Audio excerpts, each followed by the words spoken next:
Hello guys, welcome to the mind maintainer. आज constitution का हमारा अगला लेक्चर है और आज हम बात करेंगे सिटीज़नशिप की, कॉन्स्टिट्यूशन के पार्ट 2 की, जो नागरिकता के बारे में बताता है, जो आर्टिकल 5 से 11 तक है। तो आइए थोड़ा सा जान लेते हैं नागरिकता क्या है। नागरिक किसे कहते हैं? आप सब लोग जानते ही होंगे कि नागरिक कौन होता है। अगर हम किसी जगह के नागरिक कहलाए जा रहे हैं तो हम क्यों कहलाए जा रहे हैं? भाई, नागरिक हम इसलिए कहलाए जा रहे हैं क्योंकि हमारे पास, हम जिस देश में रह रहे हैं उस देश के कुछ सामाजिक और राजनीतिक अधिकार हमें प्राप्त हैं, जिनके वजह से हम अपने यहाँ कुछ स्पेशल चीज़ें ले पा रहे हैं। जैसे सरकारी नौकरी, कोई भी सरकारी पद हमें तभी तो मिल रहा है जब हम यहाँ के नागरिक हैं। अगर हम विदेशी हों या किसी और राज्य, किसी और राष्ट्र के नागरिक हों तो क्या हमें ये सब अधिकार मिलेंगे? बिल्कुल भी नहीं। तो नागरिक कौन हुआ? किसी भी देश में रहने वाले निवासियों को मिलने वाले कुछ सामाजिक और राजनीतिक अधिकार तय करते हैं कि वो भारत का या किसी भी राष्ट्र का नागरिक है। ठीक है। अब इन्हें क्या है कि जब हम देखते हैं नागरिकता के बारे में, जब हम पढ़ते हैं, तो ये कोई डेफिनेशन कॉन्स्टिट्यूशन में कहीं नहीं दी हुई है। ये आप खुद भी समझदार हैं, समझ सकते हैं। तो इसलिए थोड़ा सा जैसा भी मुझे ठीक लगा मैंने आपको समझाने की कोशिश की। तो आइए देखते हैं आगे। भारत के संविधान के भाग 2 मतलब आर्टिकल 5 to 11 भारत की नागरिकता के संबंध में है। ठीक है। संविधान 26 नवंबर 1949 के प्रारंभ में अनुच्छेद 5 भारत की नागरिकता के बारे में है। ये हम सब जानते हैं कि आर्टिकल 5 क्या कहता है, सिटीजनशिप ऑफ इंडिया बताता है हमें। क्या कह रहा है ये आगे? आर्टिकल 11 के कानून द्वारा नागरिकता के अधिकार को नियंत्रित करने के लिए भारत की संसद को शक्ति दी गई। हम आगे पढ़ेंगे। इस प्रकार संसद द्वारा नागरिकता अधिनियम 1955 सिटीजनशिप एक्ट 1955 लागू किया गया था। सुना होगा आपने इसके बारे में। यह भारतीय नागरिकता के अधिग्रहण और समापन के लिए प्रदान करने वाला एक कार्य है और संविधान के प्रारंभ होने के बाद वही कार्य भारत की नागरिकता के बारे में है। ये प्रावधान करता है कि किस नागरिक के लिए, उसको नागरिकता देने के लिए किस तरह से रूल्स और रेगुलेशंस बनाए गए हैं या बनाए जाएंगे, क्या उसमें नियम है किसी के यहाँ की नागरिक, मतलब भारत की नागरिकता लेने के, क्या क्या चीज़ें उसमें मांगी गई है, वो सारे प्रोविज़न सिटीजनशिप एक्ट 1955 में दिए गए हैं। आगे चलते हैं। बात आती है आर्टिकल 5 की। बेयर एक्ट आप ज़रूर खोल लें प्लीज़, क्योंकि बिना बेयर एक्ट के कुछ मज़ा नहीं आएगा पढ़ने में। तो आर्टिकल 5 क्या कहता है? आर्टिकल 5 कहता है संविधान के प्रारंभ पर नागरिकता। मतलब अगर मैं इसे अपने शब्दों में बताऊं तो जैसा मैंने स्लाइड में लिखा हुआ है, जन्म से भारत का नागरिक हो या होना। ठीक। अब इसमें क्या चीज़ है, आप आर्टिकल 5 देख रहे होगे बेयर एक्ट में, तो उसमें भी पॉइंट्स दिए हुए हैं। उसी तरह से मैं आपको यहाँ बता रही हूँ। यदि कोई नागरिक भारत में जन्मा हो तो वो भारत का नागरिक होगा। सॉरी, यदि कोई व्यक्ति भारत में जन्मा हो तो वो भारत का नागरिक होगा। क्लियर? दूसरा पॉइंट कहता है उसके माता पिता में से कोई जन्मा हो भारत में, तब भी वो भारत की सिटीजनशिप ले सकता है। तीसरा पॉइंट कहता है कि उसके माता पिता या तो दोनों हो ऊपर वाले पॉइंट में, या नीचे का है कि दोनों में से कोई एक। अगर हम इन दोनों को एक ही पॉइंट बना दें तो कोई दिक्कत नहीं है। चौथा कहता है यदि कोई व्यक्ति संविधान लागू होने से पहले लगातार 5 साल तक भारत में रहा तो वो भारत का नागरिक होगा। अब इसमें से की पॉइंट क्या निकल के आते हैं? इसमें एक वर्ड मैं भूल गई हूँ लिखना, जो सबसे पहली लाइन में आपके बेयर एक्ट में दिया हुआ है कि at the commencement of this constitution every person who has his domicile in the territory of India। ये अंडरलाइन कर लें शब्द को, डोमिसाइल मतलब अधिवास। तो अगर हम मोटे तौर पर देखें तो हमें 3 तरीके से नागरिकता प्राप्त होती है। सबसे पहला वर्ड हमारा क्या निकला? अधिवास, डोमिसाइल। दूसरा वर्ड हमारा क्या निकला? खुद वो पर्सन जन्मा हो, मतलब बाय बर्थ। तीसरा पॉइंट हमारा क्या निकला? उसके पेरेंट्स, उसके पेरेंट में से दोनों में से कोई भी जन्मा हो। क्लियर? चौथा पॉइंट हमारा क्या हो गया कि भाई जब कॉन्स्टिट्यूशन इन्फोर्स हुआ था, उससे पहले, कॉन्स्टिट्यूशन लागू होने से पहले 5 साल तक कम से कम वो भारत में रह रहा हो। तो ये सारी शर्तें जब पूरी हो जाती हैं तब क्या होगा कि वो व्यक्ति भारत का नागरिक कहलाएगा। ठीक, अब इसमें आते हैं कुछ केस लॉज, तो वो आप नोट करेंगे, मैं बोल रही हूँ और आप लिखेंगे। ठीक, पहला केस है इसमें प्रदीप जैन वर्सेस भारत संघ 1984 सुप्रीम कोर्ट। दोबारा बोल देती हूँ मैं, Pradeep Jain versus union of India 1984 supreme court. इसमें क्या कहा गया था? सुप्रीम कोर्ट ने कहा था कि आर्टिकल 5 के अधीन एक अधिवास को मान्यता है, और वो कौन सा है? भारत का अधिवास। मतलब कि आर्टिकल 5 में जो डोमिसाइल की बात की गई है, उस डोमिसाइल से मतलब है डोमिसाइल ऑफ इंडिया। समझे आप? ये नहीं कि किसी भी जगह का हो गया और जी मैं तो फला जगह रह रहा था बाहर और अब मैं यहाँ आके, ये है मेरा डोमिसाइल वहाँ का और आप मुझे यहाँ रख लो। ऐसा नहीं, उसके पास भारत का ही अधिवास होना चाहिए। अब बात आती है कि अधिवास आखिर डोमिसाइल से मतलब क्या है, तो इसके ऊपर भी केस लॉ दिया है। इसके तुरंत बाद केस आता है central bank of India limited versus Ram Narayan 1995 supreme court. दोबारा बोलती हूँ, central bank of India limited versus Ram Narayan 1995 supreme court. इसमें डोमिसाइल की डेफिनेशन बताई गई है, डोमिसाइल को डिफाइन किया गया। क्या कहा है?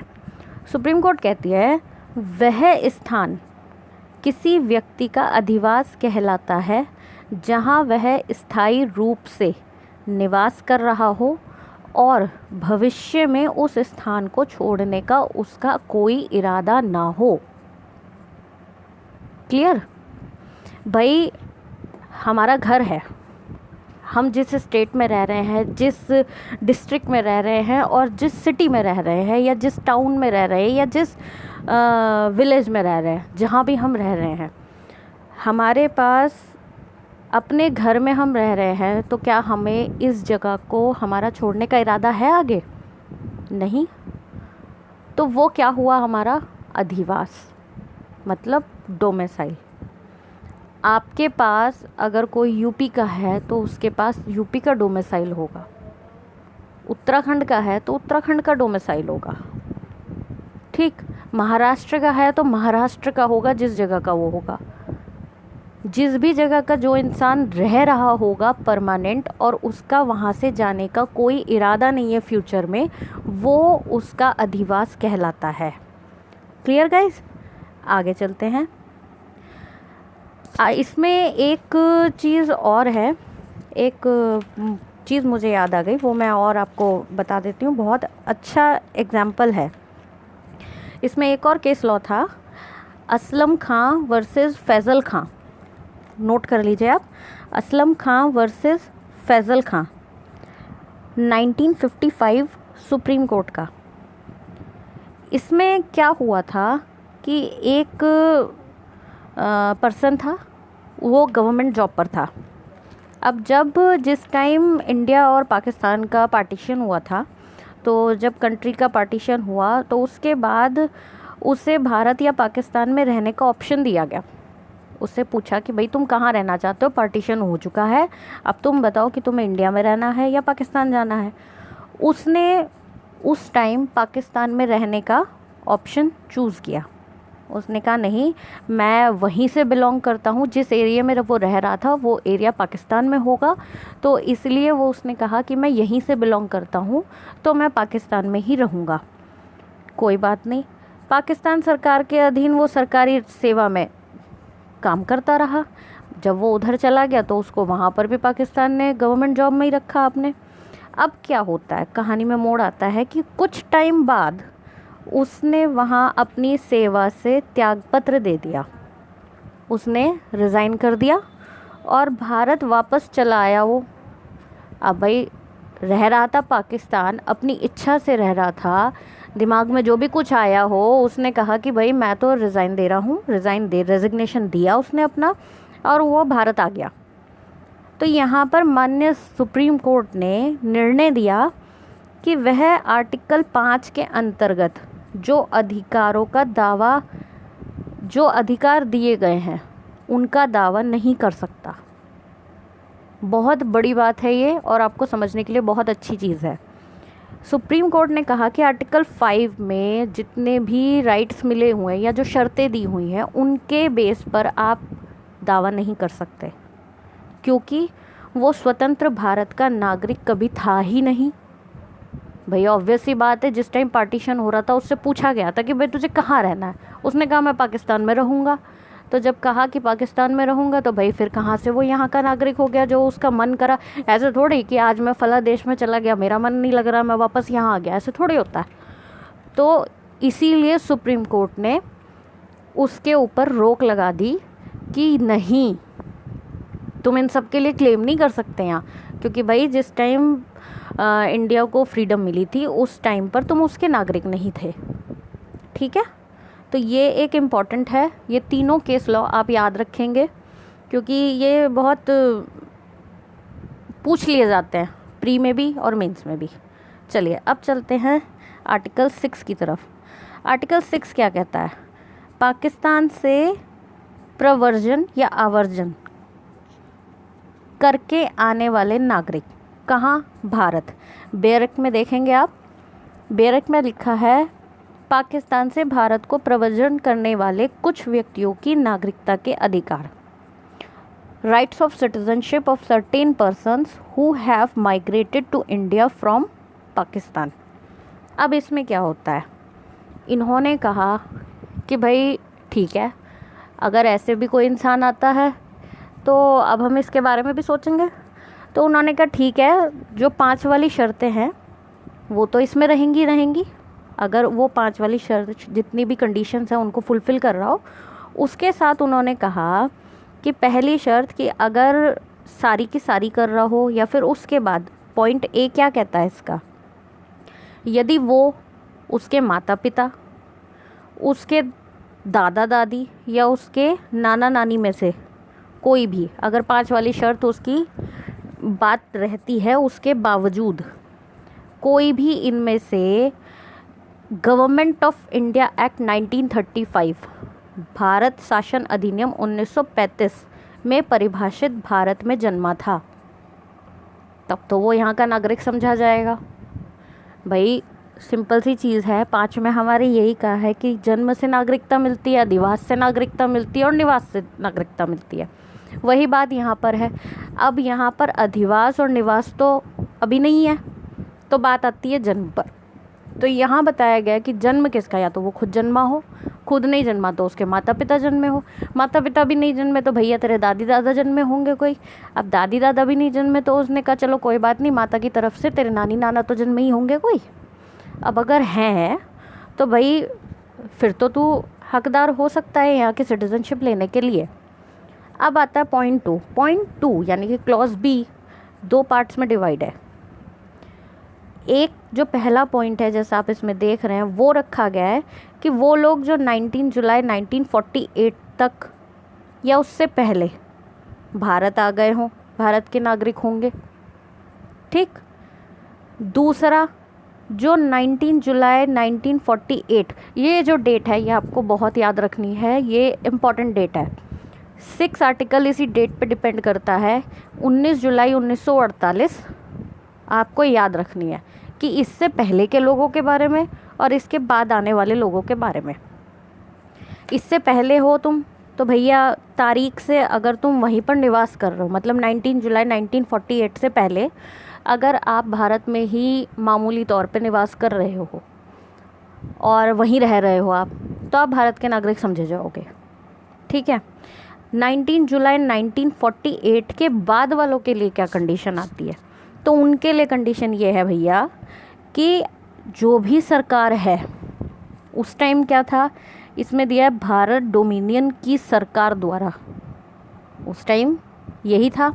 अब क्या है, अब हमारी इंडियन गवर्नमेंट है, तो यहाँ पर इंडियन गवर्नमेंट की तरफ से जो भी कोई ऑथराइज्ड गवर्नमेंट ऑफिसर वहाँ पर है, उसको जाकर आप एप्लीकेशन दोगे, आप उसके पास जाके अप्लाई करोगे सिटीज़नशिप के लिए। ठीक है। उसको अगर ये लगता है कि हाँ भाई पेपर्स सारे ठीक हैं, सारी कंडीशंस फुलफ़िल हो रही हैं, तो वो आपको सिटीज़नशिप के लिए रजिस्टर कर लेगा। लेकिन यहाँ एक शर्त आती है, और ये शर्त बहुत ज़रूरी है, ये आपको याद रखना है। हमने 5 में पढ़ा था कि निवास के लिए 5 साल होते हैं मिनिमम, लेकिन जब हम बात करते हैं 6 की, तो 6 में कहा गया है, बेयर एक्ट में आप देखिए दिया हुआ है, परंतु यदि कोई व्यक्ति अपने आवेदन की तारीख से ठीक पहले कम से कम 6 मास यानी कि 6 मंथ भारत के राज्य क्षेत्र में निवासी नहीं रहा, अंडरलाइन करें इस बात को, निवासी नहीं रहा है, तो वह इस प्रकार रजिस्टर्ड नहीं माना जाएगा। तो यहाँ पर क्या कंडीशन आ गई भाई कि अब यहाँ पर रजिस्टर होने के लिए आपको जिस दिन आपने फॉर्म अप्लाई किया है उससे पहले 6 महीने आपको यहाँ रहना पड़ेगा। उसके बाद आप यहाँ अप्लाई करोगे, उसके बाद फिर प्रोसीजर चलेगा कि है नहीं है, कंडीशन सारी हो रही हैं पूरी या नहीं हो रही हैं, उसके बाद तय किया जाएगा कि आप भारत के नागरिकता के तौर पर रजिस्टर्ड होते हो या नहीं होते हो। क्लियर। अब इसमें देखते हैं कि इसमें केस लॉ आता है। एक केस लॉ है इसमें, Kulathil versus state of Kerala. Kulathil versus state of Kerala 1966 supreme court का केस है।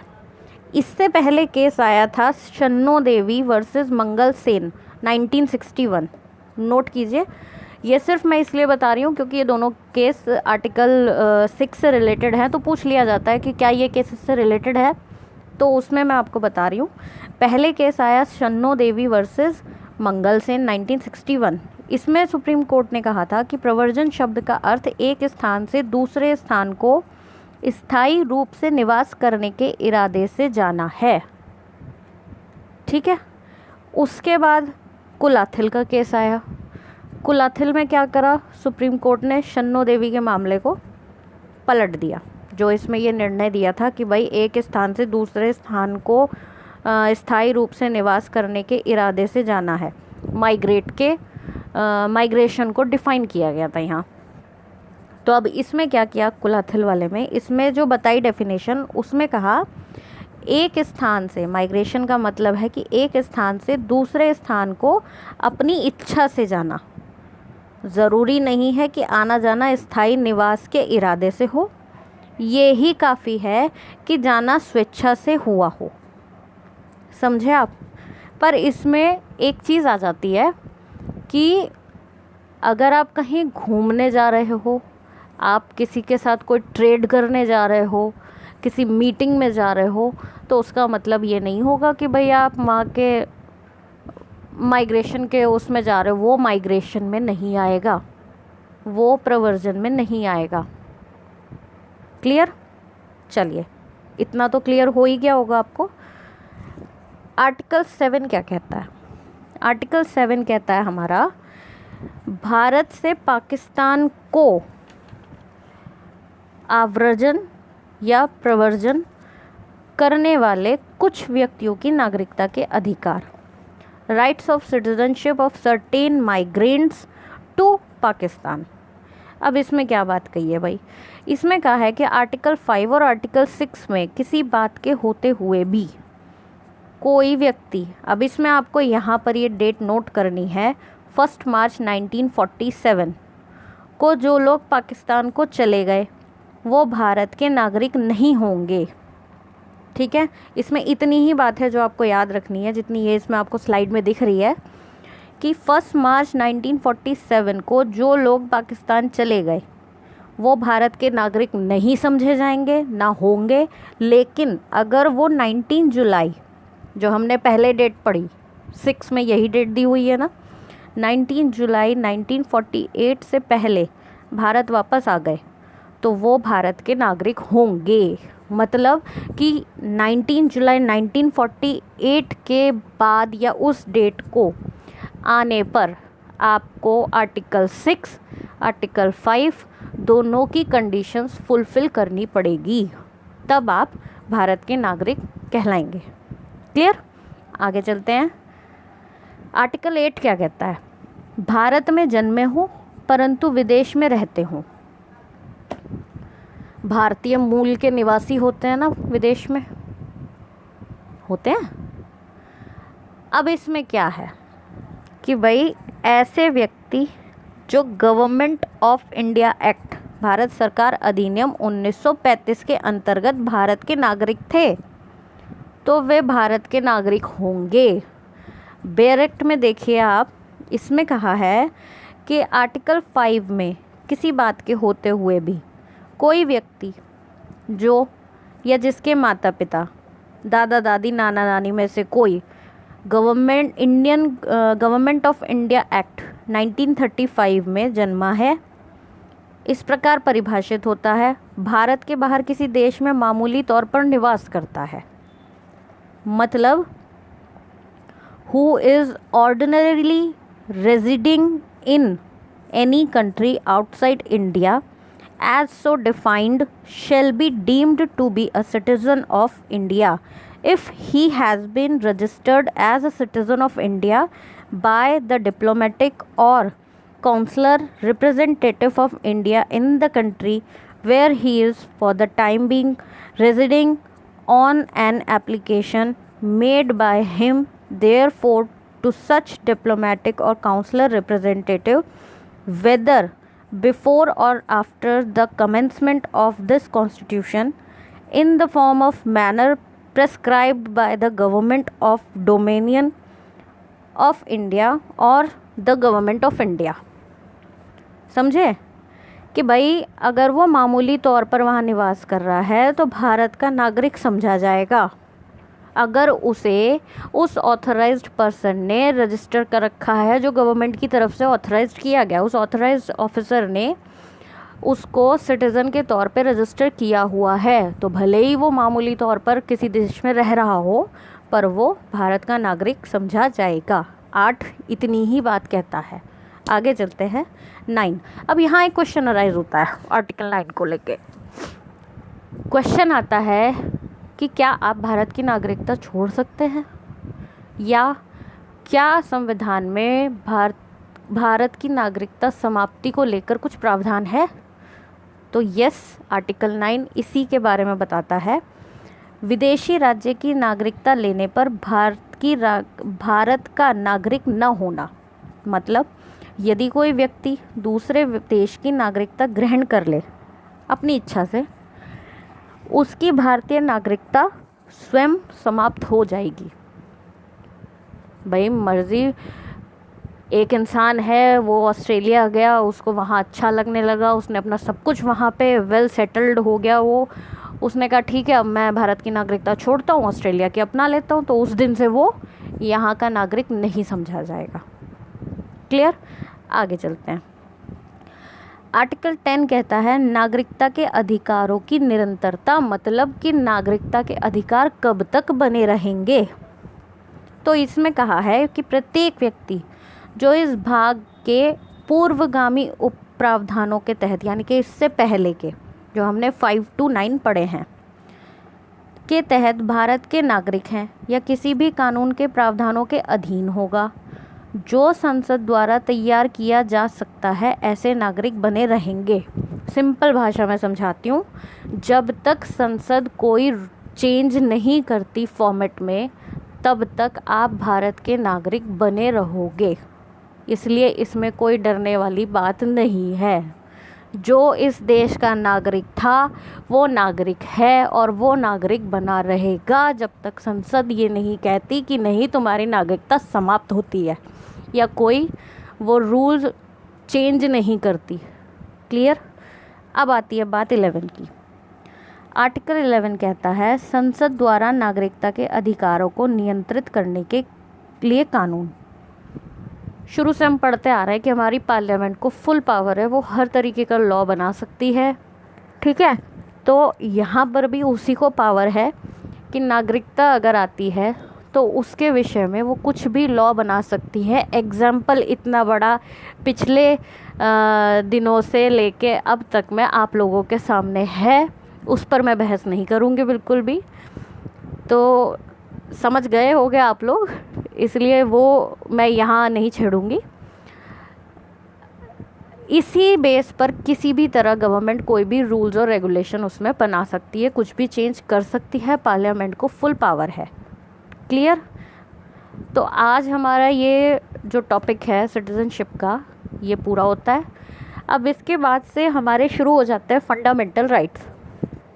वो टॉपिक थोड़ा लंबा चलेगा और उसकी वीडियोस थोड़ी लंबी ही रहेंगी, क्योंकि वो हर एक आर्टिकल अपने आप में इतने बड़े हैं कि उनको काफ़ी, अगर मैं शॉर्ट से शॉर्ट में भी समझाऊंगी तो भी शायद वो एक एक वीडियो थोड़ा लंबा खींचेगी, टाइमिंग थोड़ी सी ज़्यादा लंबी होगी इनसे। पर कोशिश करूँगी कि उसको शॉर्ट से शॉर्ट में और जो बिल्कुल डीपेस्ट नॉलेज है वो मैं आपको दे पाऊँ। तो सिटीजनशिप आज यहीं ख़त्म होता है, बाकी नेक्स्ट वीडियो में फंडामेंटल राइट्स देखेंगे। तो इसी तरह आप लोग मेरी वीडियोस देखते रहें, समझ में आए तो कमेंट करें, लाइक करें, शेयर करें और हमारे चैनल को सब्सक्राइब करें। और टेलीग्राम पे भी हमें फॉलो कर सकते हैं, द माइंड मेंटेनर यही नाम है टेलीग्राम पे भी हमारे चैनल का। तो आज के लिए इतना ही। Thank you.